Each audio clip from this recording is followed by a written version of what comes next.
എല്ലാവർക്കും നമസ്കാരം. ഞാൻ ഡോക്ടർ അഖിൽ. അപ്പോൾ ഇന്ന് സ്കൂൾ തുറക്കുന്ന ദിവസമാണല്ലോ. അപ്പോൾ എനിക്ക് നിങ്ങളുടെ അടുത്ത് പറയാനുള്ള ഒരു കാര്യമേ ഉള്ളൂ. നിങ്ങളവിടെ സ്നാക്ക് ബോക്സുകൾ, ചോക്ലേറ്റുകളും ബിസ്ക്കറ്റുകളും ബ്രെഡും ഇങ്ങനെയുള്ള സാധനങ്ങൾ കൊണ്ട് നിറയ്ക്കുന്നതിന് പകരം നിങ്ങൾ കുട്ടികൾക്ക് മാക്സിമം ഫ്രൂട്ട്സ് ആൻഡ് വെജിറ്റബിൾസ്, പച്ചക്കറികൾ പോലുള്ള സാധനങ്ങൾ, റോ ആയിട്ട് കഴിക്കാൻ പറ്റുന്ന ഫ്രൂട്ട്സ് അല്ലെങ്കിൽ സലാഡ്സ് ഇങ്ങനെയുള്ള സാധനങ്ങൾ മാക്സിമം കൊടുത്തേക്കാൻ ശ്രമിക്കുക. കാരണം ഇടനേരങ്ങളിൽ അവർ ജങ്ക് ഫുഡിന് പകരം കുറച്ച് വൈറ്റമിൻസ് ഒക്കെ അടങ്ങിയ ഫുഡ് കഴിക്കുന്നത് ഏറ്റവും വളരെ ആരോഗ്യകരമായിട്ടുള്ളൊരു കാര്യമായിരിക്കും.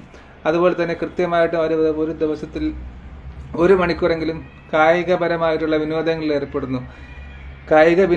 ഏർപ്പെടുന്നു എന്ന് നിങ്ങൾ ഉറപ്പാക്കുക.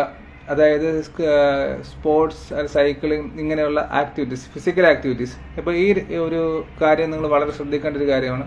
മൊബൈൽ ഫോൺ പരമാവധി ഒഴിവാക്കുക, കായിക വിനോദങ്ങളിൽ ഏർപ്പെടുക, അതേപോലെ കൂടുതൽ വൈറ്റമിൻസ് അടങ്ങിയ ആഹാരങ്ങൾ കഴിക്കുന്ന കാര്യത്തിലും ശ്രദ്ധിക്കുക. അപ്പോൾ പഠനം പോലെ തന്നെ ഏറ്റവും പ്രധാനപ്പെട്ട ഒരു കാര്യമാണ് ആരോഗ്യവും.